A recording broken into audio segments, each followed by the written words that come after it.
Hello everyone and welcome back, and we are here to bring you the build-up for Coventry United v Liverpool in the Continental Cup this Sunday. Firstly then, Coventry, WSL 2, so we don't really know too much about them, but I've got the last 5 games here and they've made a similar start to what Liverpool have. They haven't really done too well. But then, 4 defeats in the league and then 1 win in the cup. Similar start to Liverpool, as you say, in terms of results in the Yeah. league, but I think you've got to look at the quality they're up against. Yeah. I think you really do. Yeah. For Liverpool, because of their performance against Bristol City, I think this is just such a good opportunity to really force the issue, get a first win in any competition this season, because then that'll only help going forward as well. Really frustrating the way they lost to Sheffield United. Was it frustrating or was it just poor? You know what I mean? Because that's not a game. I think it was just not in the manner they did. I think it was a lack of concentration, a lack of game management in terms of seeing it out. Yeah. You're 2-1 up, there's 7 minutes to go. You then get a player sent off and concede 2 goals, and you're like, how has that happened? Yeah. Like there was no indication that was going to happen. From such a comfortable position as well. Yeah. And there'll be plenty of chances, I think, for a lot of players. But you look at Coventry in the league, 4 goals scored, but 11 conceded. So that's a lot. It tells you where their problems lie. Because in the league, you've said about the results there. The results, apart from one, hasn't been disastrous really. But that disastrous one was against Sheffield United. Yeah, it was. Yeah. So, I think it's very difficult to gauge the quality of them. They are 10th out of 11 in the league. 10 out of 11. But they've got 2 points because of a penalty shootout win against Blackburn in the first game. Which I'm still baffled by them rules, by the way. Yeah. So you get 2 points if you win on a penalty shootout. It's 3 points obviously if you get the win, a point if you draw. But then why do you get 2 points if it's a penalty shootout? Why do you just not get 3? I don't get it. Yeah, you haven't done enough to win the game at 1.5. I don't get it. I just don't understand. I don't get it. What's the reason? Why is there a penalty shootout anyway? Why is it just not like a normal group stage, like a Champions League group stage, where you just, if you draw, you draw, you win, you lose, you lose? Like, why have you got to have a penalty shootout? Penalties. No, but the penalties can be so frustrating, especially when you I love watching penalties when it's not your team. When you're watching your own team involved in penalties, that's when you don't want to watch it. Yeah. But when it can work, but as you say, I appreciate that. Why not just 3? I hadn't actually thought about that side of it, but about not just getting 3. But I feel like you could have a whole discussion on that, to be fair, but it would be for absolutely hours. That's for another show. Yeah. But yeah, like you said, obviously the only one disastrous defeat, and that was against Sheffield United 5-1. All the other ones have been 2-1. All the other ones have been 2-1 defeats. Yeah.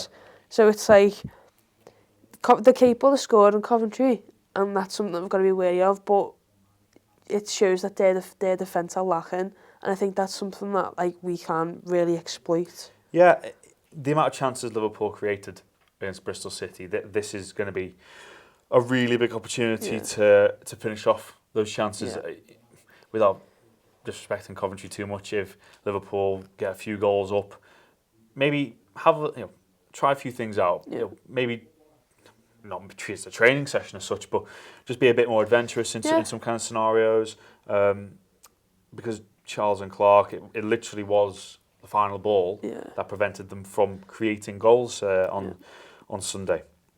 And I think Vicky's got to take this very, very seriously, to be honest with you, because especially because we haven't won. Yeah, we didn't win the first one. And even the first game against Sheffield United might kind of force her hand in that kind of respect. Because I know we're gonna talk about our teams in a minute, but for me, there's absolutely no doubt Sweetman-Kirk's got to start this game.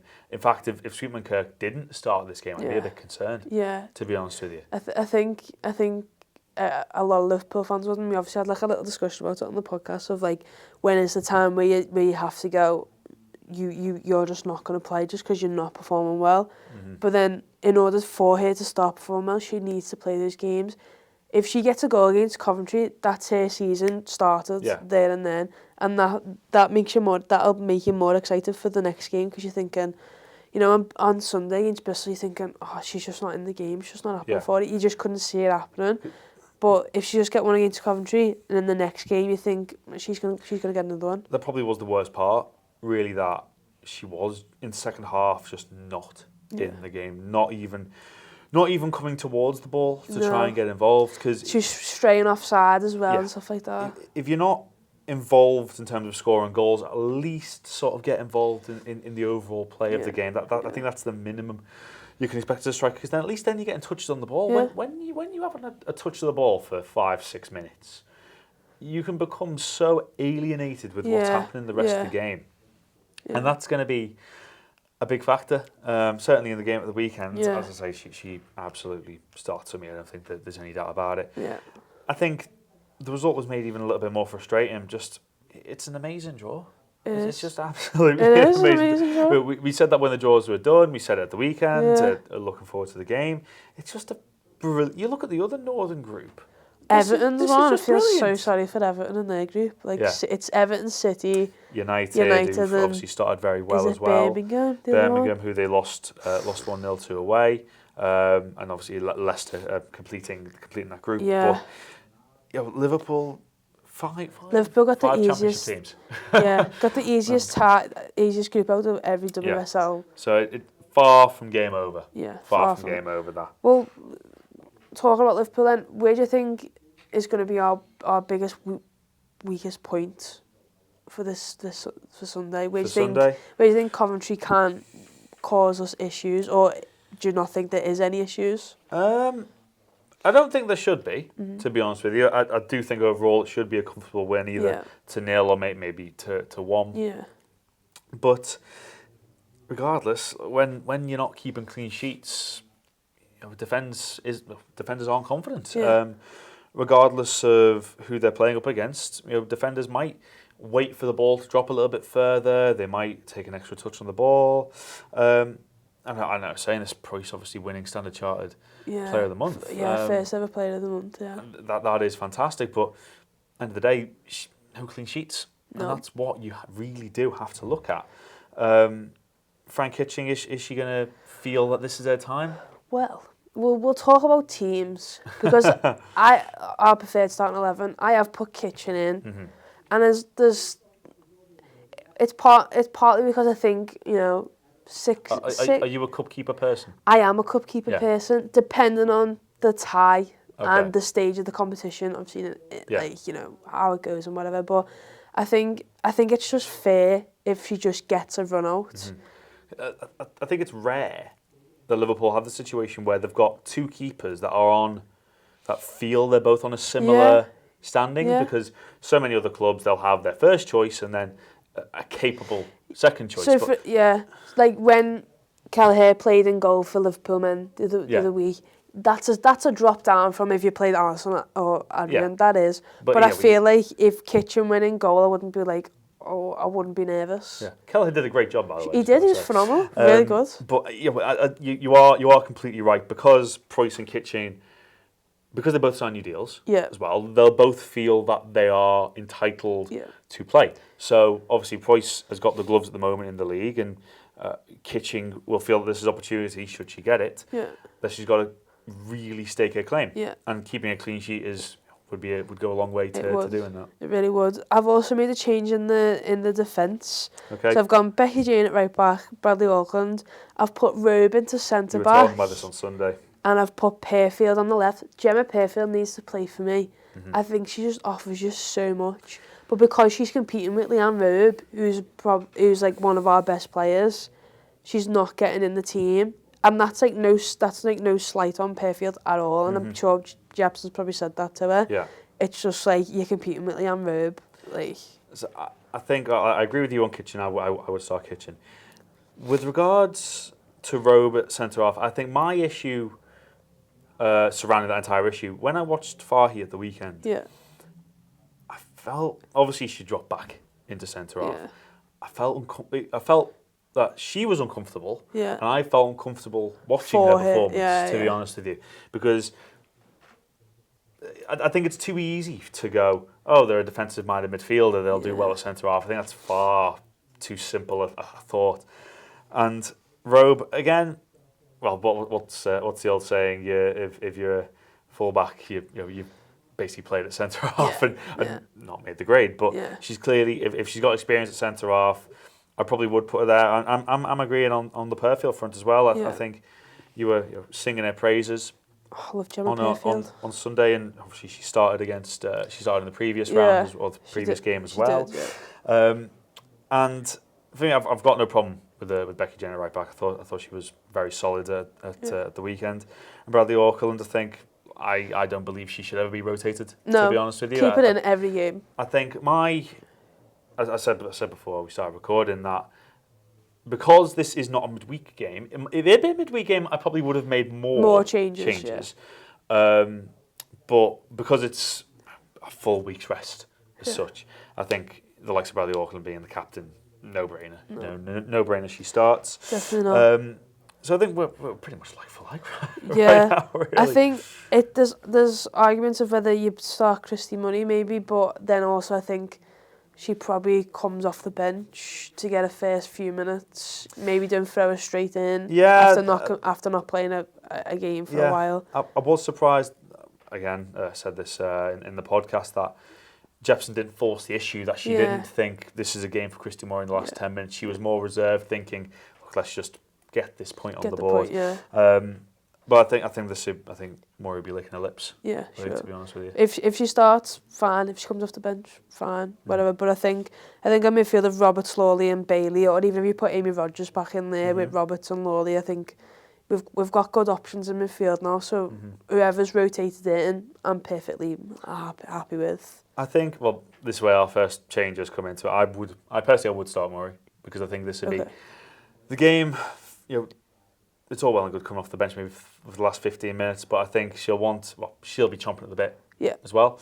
I think at times on Sunday you could just see she would be the player that would play that ball. That could assist the assister, if you know what I mean. Yeah, definitely. Kind of play that. She definitely plays that role, and she played that role for us a lot last season, and most of the time she was the assister.